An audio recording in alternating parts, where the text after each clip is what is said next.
Hi everyone, welcome back to this channel. In this tutorial, I will show you how to get the revival bunny plushie ornament in Heartopia. So in this latest update, Heartopia has a new event for the Easter event, and at this event you can buy any special items for the Easter event at the exchange store like this.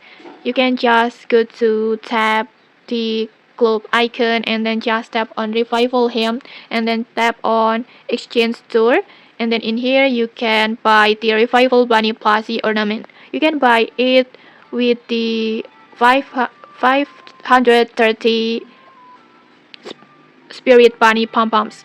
So make sure you have enough the spirit bunny pom pom, and after you have enough spirit bunny pom pom, you can just buy this plushie ornament.